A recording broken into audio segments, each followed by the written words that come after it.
Good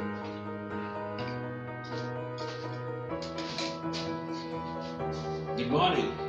Welcome to IGMIG Farm. Today I'm shooting from the office, as you can see. Yes, not only am I a farmer, but I'm also a government employee. And today we're going to talk about farm management, how to manage a farm. So first and foremost, dear viewers, if you have not subscribed yet, please hit the subscription button and then be with us, be part of us, grow with us as we discuss a number of strategies on how we can improve our farms, how we can manage our farms, and how we can create heritage for ourselves. So today we will look into farm management. Yes, and we're going to discuss six key areas on how to manage your farm. 6 key areas on how to manage your farm. But before we dive into those, allow me to make mention of one important thing. The first thing that you need to know as you own a farm is to make a decision. A decision, yes, you heard me right. Making a decision. That is very important. So what do I mean by making a decision? I mean that actually you need to decide what kind of farming will take place at your farm. Now, first and foremost, farming can be done for fun, but that is the wrong notion. Not just for fun. Farming should be treated as a business. There are many things that actually drive us into farming. Passion can be one of those. Okay? And of the need to make money is another. So I said that you shouldn't be doing farming for fun, because if you do farming for fun, you're likely to just waste your resources. But you can do agribusiness with fun. Yes, you got me right. You can do farming with fun, or in a fun way. Enjoy what you're doing. Yeah. So especially if your farming is based on passion. Farming is based on passion, then you can also enjoy what you're doing. So whatever you're doing could be in line with or could be handled in a fun way where you're enjoying what you're doing. Yes, so in today's discussion, I say you need to make a decision what kind of a farm you're trying to run. So first and foremost, you decide whether you're going to specialize in one particular farming method, or you can go into mixed farming. So most of the time depends on the kind of farmer that you are. If you stay at your farm, I would advise that you go for mixed farming strategies. Or if you do not stay very close to your farm, you can still choose either mixed farming or specialized farming. Specialized farming is good because it's going to give you the best results in the field. You're very comfortable.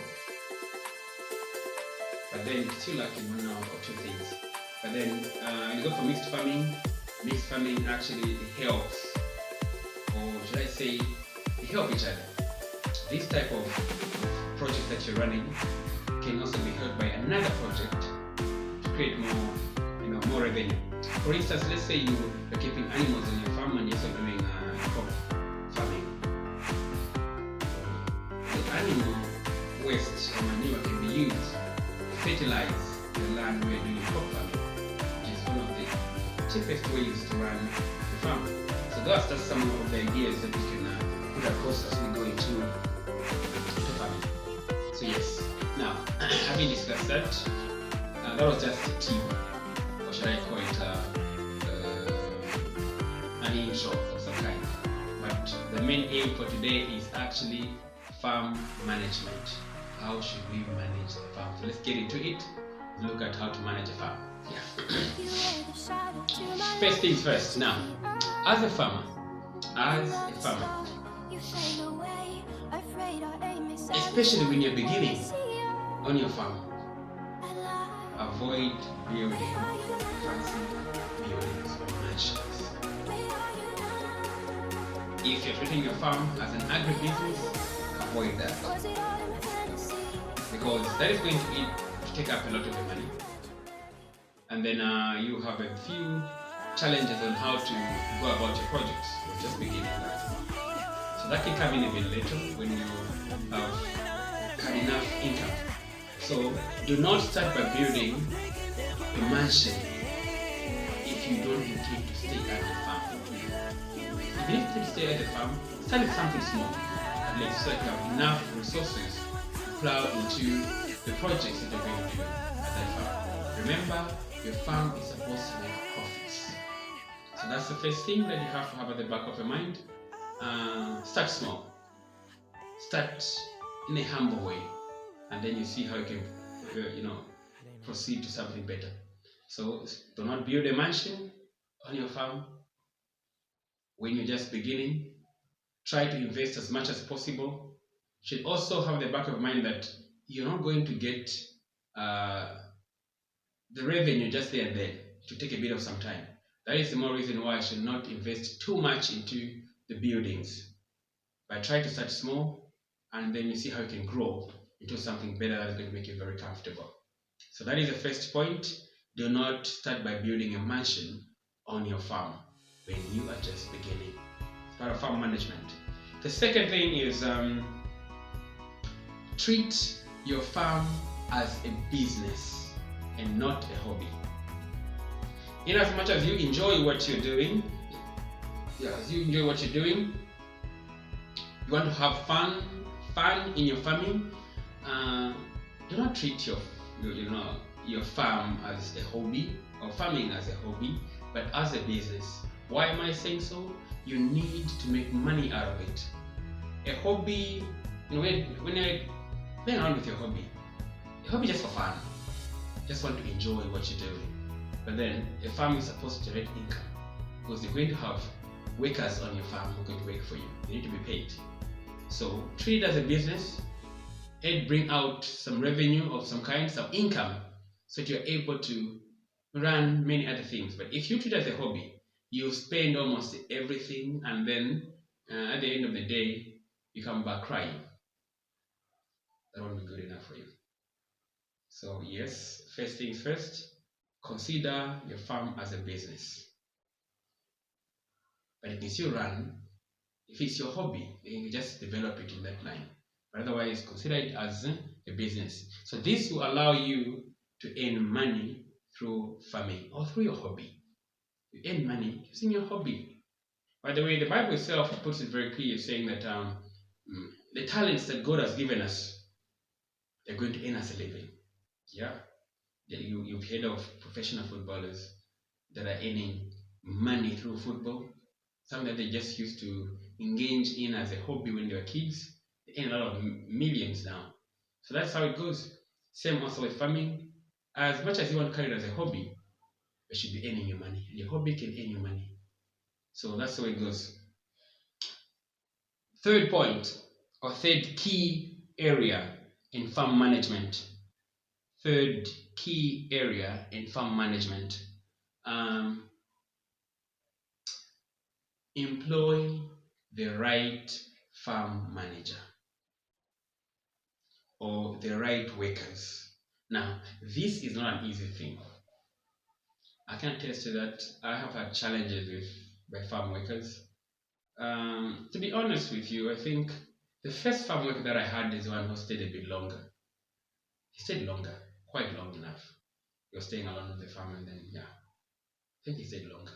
But most of the people that I've brought in when I have serious programs about my work and everything else, they leave after 3 months. I don't know if it's just my location or my locality here, but it's something that I've learned from other farmers as well. They've complained about the same thing. The workers that we employ tend to leave at the point you need them the most. Results will not be seen probably in the first 6 months. But then just when you're putting up a few things in place, the worker leaves and you have to continue the journey with a new one. And the new one has to get acclimatized to the situation and environment. So that somehow takes you back in your program or progress. So it's a problem on its own. So the problem that we have is workers tend to leave before the expected time. If you're doing crop production, just after planting, as your crops begin to germinate and taking shape, the worker leaves. So yet to explain the whole plan and everything else beforehand, that becomes a problem and remain as if you're destitute. So project failed already. That is why before you employ someone, you need to actually have a background check on that person. One, at least make a progression that this person can stay long enough to see this project go to the end. Secondly, you can also look at some replacements. Don't just employ one person, one worker. Even if you're just beginning, you can have two at least, where they have to compete for their place. In case one feels like leaving, another will still remain with the idea as you employ another one to give the competition to the other person. So it is important that we have that at the back of our minds, that as we search for workers on our farm who are going to help us. Remember, a worker is actually the person who's on the ground. This is the person who's going to make your things happen. This is the person going to bring money on your farm. But if you have employed the wrong one, then your project is going to fail. And you don't want our projects to fail because we put in so much, and that becomes a challenge. So we need to make sure that whatever we do, it should be in line with our plans, our projections, and our workers should be part of our plans and projections because they help us run the system. So that was point number 3, or the key area 3. The fourth one is build a team to work with. Build a team to work with. But building a team to work with, I mean, it shouldn't be just a sole farmer in this business. So you can involve, let's say for instance, involve your spouse. She becomes part of your team. If you have older children, you can involve them as well, be part of your team. Or a trusted relative or friend, you can involve them together with the farm manager that you've selected. So let these people own the vision that you have as appropriate. Let them own the vision. Be part of it. Discuss these ideas. Let them take an active role in the running of the business that you're handling at your farm. With this done, even when you are held up somewhere, someone is still able to manage the program and everything else goes on. So let us build a team to work with. A team of reliable people or members. That is going to help us a lot. Otherwise, without that, it's a failed project. So in this way, you will move well in your project. You will discover a few new things that you may not have known because your team member is going to chip in 1 or 2 things, of course, as you run the project as well. So sharing of ideas, another good point when you're running a business. So a farm as a business, of course. If we don't want to just keep things on the farm for fun, let that fun generate income because they say money makes the world go round. So we want the world to go round, and that is how it goes. So yes, so build a strong team, a reliable team, a good team to help you with the activities. The fifth point is invest in knowledge. Invest in knowledge. You need to read. You may have made a decision on what type of farming you want to do. If it's livestock, what kind of livestock do you want to do? If it's cattle, for instance, what kind of breed do you want to put on your farm? If it's goats, what kind of breed do you want to put on your farm and for what purpose? So you should all have this at the back of your mind.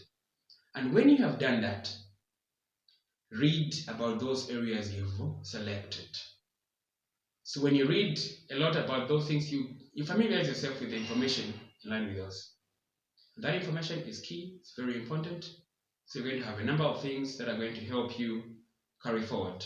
So you know how to handle the hurdles that come in your farming because you've read widely. Not only reading, of course, you can also research on the internet. You have plenty of information right now. We're living in a world of technology. It's different from the way our forefathers used to develop. We're living in a world of technology, so we can have a number of things that can help us build on our little agribusiness ideas that we have reading, one of them research on internet, even social media sometimes to help us as well. But do not rely much on social media, because most of the bloggers that are there are just there in front of the camera and type things on social media. They don't have anything on the ground. So apart from just reading and researching like that, make some farm visits. Visit other farms of people who are doing something similar to what you're doing. Learn how they're doing things, how they're able to sort out the problem that they come across, how they build themselves. So learn from there as well. By visiting them, you share ideas with them. That's very important. Invest also in short courses, for instance, in line with what you're doing. Go to school for that. Then you want to think, go on online, courses about the same things that you're dealing with. It's going to help you. Go on physical class activities about the area of farming that you've chosen. It's going to help you a lot. So let's invest in all those things, and they're going to help us build our farms, and that is going to help us to manage our farms at the end of the day. So let's work around those things here. The last one, but not the least, keep records. Yes, keeping records. This is one of the hard things to do. I have to confess that I have that challenge even up to now to keep records. So you need to keep records for the items and the things that you have on your farm, as well as the projects that you're dealing with. Each project should have its own records. So if you're a mixed farmer, for instance, let's say you have a vegetable garden, have records for it, what you're spending on it, when you are spraying the vegetables, when you're adding manure to the vegetables and other things that are involved there, have records for that. If you are a poultry farmer, have records of the breed that you are keeping, or breeds that you're keeping, the feed that you're giving them, have records on how much they are consuming, the number of the birds that you're keeping, your harvest, all those records. The deaths that you're recording should also be recorded. You need to know what you have and what you're losing, and also what's bringing you money. That can help you make future projections on whatever you have to do thereafter in future. If it's goats, the same things. I have this app that I may discuss with you in another video, of course, for goat farming. It's an app that can help you keep records about your goats. It's a very good one. Even for cattle as well, there are some apps, in these gadgets that we use now. So I think at some point I'll bring in some of these apps we discussed so that we can work on record keeping in our business. So that was number 6. Record keeping, very key, very important. It's a driving seat for the growth of your business. So it's very important. Now, I also give you a bonus tip. Yeah. Of the key 6 areas that I've given you, I also give you a bonus one, will be number 7. And this one is be available at your farm. Yes, be available at your farm. Now remember, your workers are there for the money.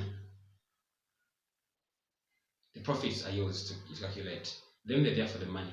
They're there to get paid because you promised to pay them at the end of every month or week. I don't know whatever arrangement you may have made, but they're there for the money. But this is your business. So be available at your farm to see how things are running, to see if your workers are doing the right thing, to see if there is extra chip in that is supposed to be put there. So when you're there, it will help you come up with informed decisions on some of the things that go wrong.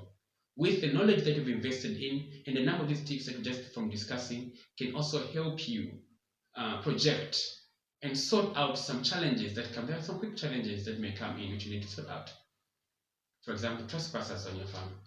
So when you're there, I think even people trespassing will be a little bit of a challenge.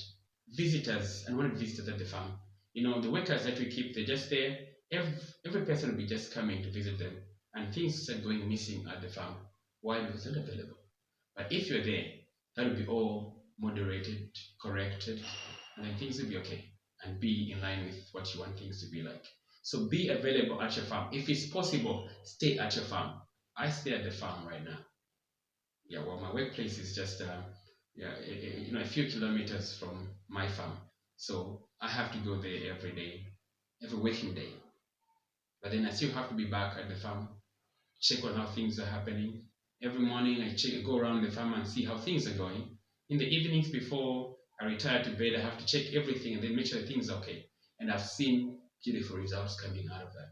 So my encouragement on the key points on farm management, the bonus one is actually the ultimate one. Be available at the farm. Even if you don't have that fancy house you want to have, build some shelter where you can be.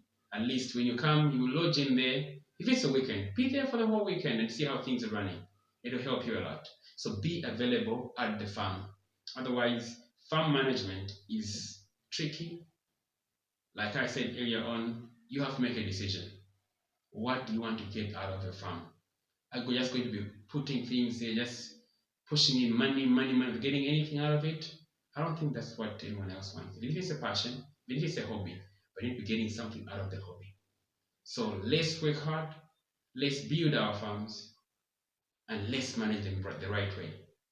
Remember, if it's the first time to visit this channel, subscribe and like our videos. Share it with others as well as we keep learning. Many more of these tips are coming, and then we see how we can grow it together. And if possible, put your comments down there.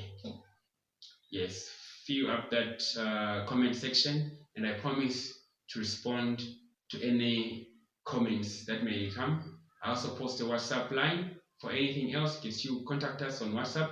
The line is running down there as well. So make sure that at least you be with us, you're with us, and then we help yourself to grow, and we help us to grow as well. So like and subscribe to our channel, as well as share it to others so that we keep growing in the farming sector. You can also email us for more information and also for advice. Just beginning, so we need your input, we need your comments for us to keep growing as well. We need to interact with you so that we know how things are happening on your side. And then you can also give us some advice, especially on the content that we post. Add one or two things. Your comments will be read by others as well, and they're going to appreciate what you're going to comment there. We will appreciate, and I promise that I definitely appreciate what you're going to comment. Negative or positive, it's so there. Every comment, every critique guides. So please subscribe, hit the like button, share, and comment. Thank you very much. Have a nice day.